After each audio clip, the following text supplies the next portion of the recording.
Hello everyone, it's Terri in Danu's Irish Herb Garden, and today I'm visiting a sacred well because I'm bringing a Bridget's cross that I made because we're still enjoying the energies of Imbolc, and that's when we celebrate Bridget.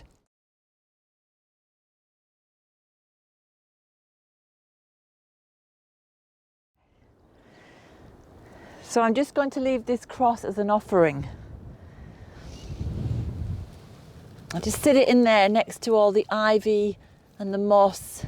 Two things I absolutely love. And it's such a quaint little well. We've got the hawthorn here, which is very typical. Most holy wells in Ireland have hawthorn growing close by or just next to it. And somebody's actually left a little cloutie on this hawthorn.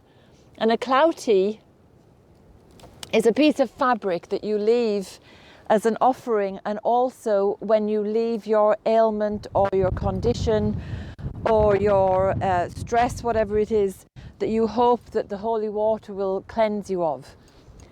So there's other hawthorns all around here as well.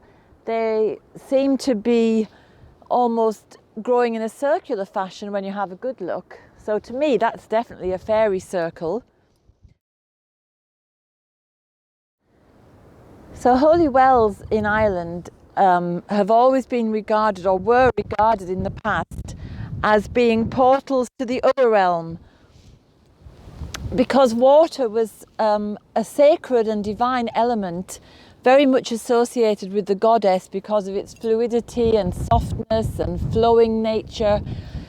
So you could get through to the other world by going into a well or a source of a spring. And water was consequently very revered because, of course, water is life. And it was a sacred element to people back in the past, as it was to people all over the world. But unfortunately nowadays, we only have to turn a tap on and the water is there, so we don't give it any thought anymore.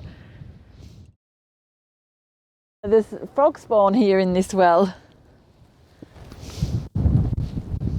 They're so beautiful. I like to do a couple of little walk-arounds, which I'm making up my own pattern. A pattern was what people did in the past around holy wells. They'd say a number of prayers and they'd go around 3 times or 7 times or 9 times and leave an offering of coins or whatever.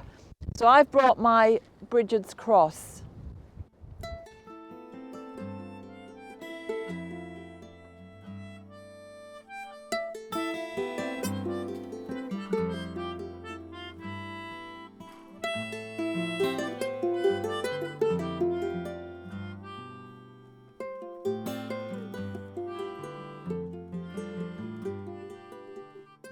This is an ancient site.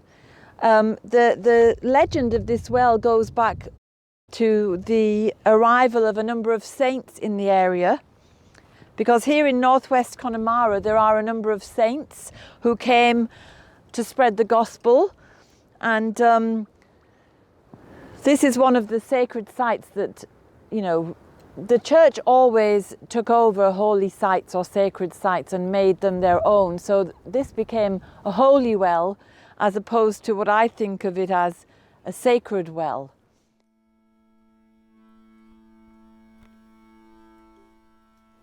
But I think I might write a blog post about the wells, and so if you want to know more about them, you can read the blog on the website.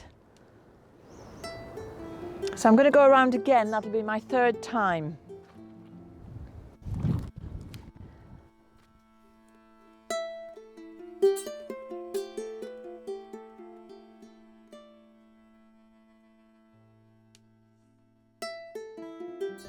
We've got the presence of hawthorn right here at the well.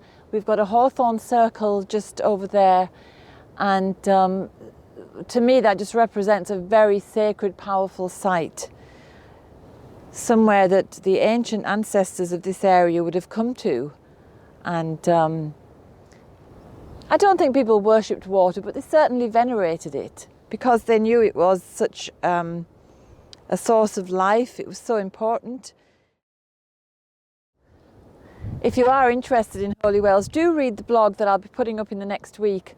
because there's just so much to say about them that I wouldn't have enough time here. And they are absolutely beautiful and fascinating. They're peaceful and soothing places to visit. And it's a place that is absolutely brimming full of magic. You can tell by the moss and the ivy. There's some little violets here under the bracken. If you've enjoyed the video, please subscribe and have a wonderful weekend. And don't forget, the energies of Imbolc are with us for another few weeks yet. So enjoy that spring optimism and the promise of all kinds of wonderful things coming. So bye for now.